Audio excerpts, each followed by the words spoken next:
जय श्री राम, जय श्री बालाजी महाराज। आज की वीडियो आपके लिए बहुत ही ज़्यादा इंटरेस्टिंग होने वाली है। क्यों? क्योंकि अगर आपको खिलाया पिलाया गया है कुछ भी, आपकी बुद्धि में परिवर्तन शुरू हो गया है, आपको लगता है कि आपके विचार बदल रहे हैं, आपके शरीर में बदलाव उत्पन्न हो रहा है, आपके घर में बदलाव उत्पन्न हो रहा है, आपकी सोच बदलने लग गई है, तो कुछ हमें खिला तो नहीं दिया, दीपावली के दौरान तो नहीं कुछ खिला दिया, या कुछ हमारे हमारे कुछ जो भी कहीं हम जाते हैं या कुछ लोग हमारे से ईर्ष्या करते हैं, कहीं वो नफरत की आग हमें इस प्रकार से तो हमारी दुश्मनी को नहीं निकाल रहे। तो अगर आपको कहीं गलती से कुछ खिला पिला दिया तो उसका असर कैसे खत्म किया जाता है, किस तरीके से उस चीज को निकाला जाता है, आज की वीडियो जो है मैं आपको इस वीडियो में पूरी डिटेल दूंगा। एंड तक बने रहना। अगर चैनल को सब्सक्राइब नहीं किया तो सब्सक्राइब कर दीजिए और बेल आइकन बटन को दबाना ना भूलिए। देखिए क्या होता है कि जब हम कभी भी किसी भी तरक्की पे जा रहे होते हैं या कोई ऊंचाइयों को छू रहे होते हैं या कुछ अच्छा कार्य कर रहे होते हैं या कुछ भी, आज के समय का जो सबसे बड़ा हथियार है वो तंत्र को लोग मानकर चलते हैं। क्यों? तंत्र अच्छाई के लिए भी होता है लेकिन बुराई के लिए भी होता है। कुछ ऐसे लोग होते हैं जो आपसे ईर्ष्या करते हैं, गंदी भावना आपके प्रति रखते हैं, आपके परिवार को कैसे ना कैसे या आपके व्यक्तित्व को खराब करने के लिए कुछ ऐसी चीजों का सहारा लिया जाता है जिनके बारे में आप कभी सोचते भी नहीं हो और कल्पना भी नहीं कर सकते। अब कोई व्यक्ति मान लीजिए किसी के काम में ज्यादा टांग अड़ाता है, ज्यादा ही उसको तंग करता है, ज्यादा ही परेशान करता है, ऐसे व्यक्तियों को गिरने के लिए इन चीजों का सहारा लिया जाता है, तंत्र का।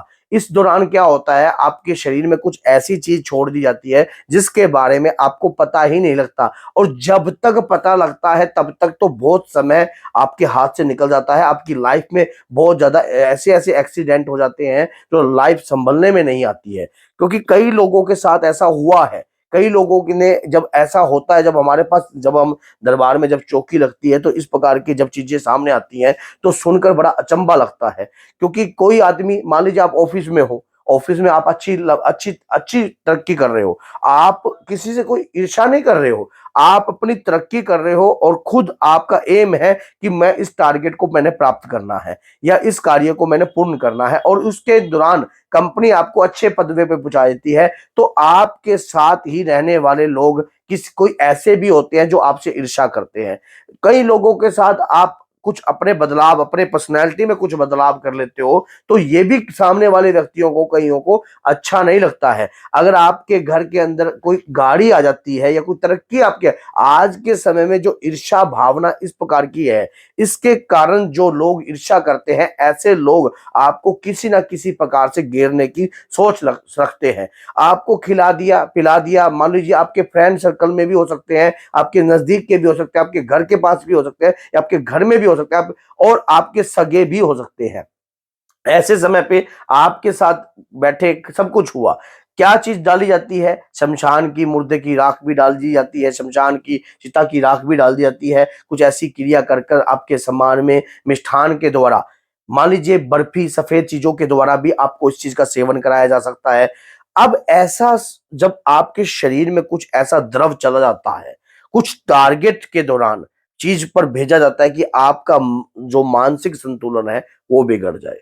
अब आपका सिर भारी होने लग गया है, आपको कुछ समझ में नहीं आता, मेरी लाइफ में हो क्या रहा है, मेरी लाइफ ऐसी बर्बाद हो गई है, पता नहीं मेरे साथ ऐसा क्या हुआ, मैंने किसी का क्या बिगाड़ा कि मेरा कुछ अजीब नहीं हो रहा। आप डॉक्टर के पास जाते हो, डॉक्टर में एमआरआई वगैरह कुछ भी कराते हो, आप कुछ भी रिपोर्ट में नहीं आ रहा है, लेकिन दवाई खाई जा रहे हो। अब उस दवाई खाने से आपके लीवर पे भी इफेक्ट पड़ रहा है, आपकी किडनी पे भी इफेक्ट पड़ रहा है, बेफालतू की। मान लो आपकी बॉडी में कोई बीमारी तो ना थी, आपकी बॉडी में कोई बीमारी तो ना थी, ये तो दवाई जो है किसी ने आपसे खिलवाई है, जिसके कारण आप अपनी लाइफ पे ही सोचना लग जाते हो। फिर बाहर उन चीजों के, उन मुद्दों पे सोचना बंद कर देते हो जिसके प्रति आप सोच रहे थे, जिसके प्रति कर रहे थे। ऐसा ही केस मेरे पास आया, राजनीति में बहुत ही व्यक्ति, नाम नहीं लूंगा मैं, तो काफी अच्छे संघर्ष कर रहे थे, आगे बढ़ रहे थे, तरक्की कर रहे थे। उन्हीं के कुछ नजदीक वालों ने ऐसा कार्य उनके साथ किया और उनकी जो है दोनों ही किडनी डैमेज हो गई। अब लेकिन समय बहुत लग गया, लेकिन उन्होंने सोचा कि ऐसा हुआ क्यों, लेकिन जब पता लगा और वही बात है, कार्यक्रम किया, वो ही किडनियां काम भी करने लग गई। तो ऐसा होता है, बहुत सारे लोगों के साथ लोग ईर्ष्या भावना रखकर ऐसा काम करते हैं। आज अगर आपके साथ भी कुछ ऐसी घटनाएं घट रही हैं जो आपकी समझ से बाहर है, जो आपको लगता है कि आपकी बुद्धि और विवेक छीन हो चुका है, काम नहीं करता है, तो आज मैं इसमें जो उपाय बताऊंगा ये उपाय करने लग जाइए। आपका बुद्धि और विवेक दोनों काम करेगा। आपने क्या करना है, एक आटे का दीपक बनाना है। पर डे ये कार्य करना है। हनुमान जी के आगे वो दीपक आपने रखना है। हनुमान जी के आगे चौमुखा दीपक होना चाहिए। और उस दीपक के आगे आपने क्या कार्य करना है, अपने एक उपला ले लेना मार्केट से, जैसे कि गाय के गोबर का उपला होता है, उसको सुगला लेना। उसको सुगला लेना और सुगलाते वक्त आपने उस अग्यारी को एक मिट्टी के पात्र में जलाकर रखना है, धुआं होना चाहिए। पाठ कौन सा करना है, पाठ करना है राम रक्षा स्तोत्रम। राम रक्षा स्तोत्रम का आपने पाठ करना है। जब आप राम रक्षा स्तोत्रम का पाठ करोगे तो हनुमान जी के पंचमुखी रूप का ध्यान करना है। बाबा से प्रार्थना करनी है कि हे बाबा, हम हमारे शरीर पर जो भी नकारात्मकता है, जो भी गंदी चीजों के कारण हमारे शरीर को खराब किया गया है, हे प्रभु शुद्धिकरण प्रदान प्रदान कीजिए। एक जल का गिलास अपने भरकर रखना है या लोटा भरकर रख लेना। अब आपको क्या करना है, जो अग्यारी जल रही होती है उस अग्यारी पर 3 पीस अपने मतलब बर्फी के ले लेना। उस बर्फी के पीसों को आपने अग्यारी पर डालना है, राम रक्षा स्तोत्रम का पाठ करते करते। राम रक्षा स्तोत्रम का आप पाठ कर रहे हो, राम रक्षा स्तोत्रम का पाठ करते करते आप अपने अग्यारी पर डालते रहिए। तो जब अग्यारी पर वो धुआं जब सुगलेगा, वो जलने लग जाएगी, धुआं सुगलेगा, उस धुएं को चलने दीजिए। जब राम रक्षा स्तोत्रम आपका पूरा हो जाए, जो धुआं आता है अपने शरीर पर उस धुएं को दीजिए। अब उसके बाद उसकी थोड़ी सी अग्यारी अपने उस जल में डाल दीजिए।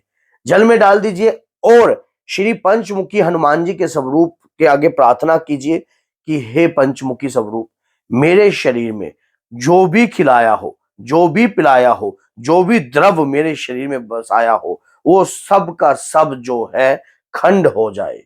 मैं इस अमृत पान के द्वारा सब के सब द्रव को खंड करना चाहता हूं। अब आपने क्या करना है, जैसे वो जल का लोटा हो गया, उसे ऊक लगाकर, ये उंगली छोड़कर ऊक लगाकर उसका पान कीजिए। जैसे जैसे 41 डेज तक ये कार्य कीजिए। बड़े से बड़ी चीजें खिलाई गई हो, कुछ भी खिलाया गया हो, वो सब आपका मलिन रस्तों से निकलकर बाहर चला जाएगा। और उसके दौरान आपने जिस दिन आपका 41वां दिन हो, उस दिन आपने एक नींबू लेना है। उस नींबू को लाल सिंदूर के अंदर सन लेना है। और जिस भी व्यक्ति ने आपके ऊपर ऐसी क्रिया करी है, उस व्यक्ति का अगर आप नाम जानते हो तो ठीक है, नहीं तो अज्ञात व्यक्ति का मन में धारणा कर कर कि हे प्रभु श्री राम, हे बजरंग बली, किसी भी अज्ञात व्यक्ति ने मेरे साथ ऐसा किया हो तो उन्हें अपनी गलतियों का एहसास हो, अपने ऊपर से 7 दफे वार कर उस नींबू को 4 पीस में काट दो। 4 पीस में काट दो और काटने के बाद उसके ऊपर 7 लौंग अपने ऊपर से वारो और अपना कपूर विधि के साथ प्रज्वलित कर दीजिए। और बाद में जब वो जल जाए अच्छे तरीके से, किसी गंदगी वाली जगह पर, जहां पर गंदगी हो, कूड़ा करकट गिरता हो, वहां जाकर डाल देना। जो भी किसी भी प्रकार की गंदगी आपके शरीर पर छोड़ी गई होगी, उस गंदगी से आपको राहत मिलने लग जाएगी। और अगर आपको ये चीजें करने में तकलीफ उत्पन्न होती है तो आप हमारे दरबार में भी आ सकते हो। हम आपको रास्ता बताएंगे किस प्रकार से ये चीजें निकलती हैं, कैसे कार्य होता है, सब उस चीज की पूरी जानकारी आपको इसी चैनल पर मिलेगी। और अगर वीडियो अच्छी लगती है तो लाइक कीजिए, चैनल को सब्सक्राइब कीजिए और बेल आइकन बटन को दबाना ना भूलिए। तो बोलिए जय सीताराम, जय माता दी।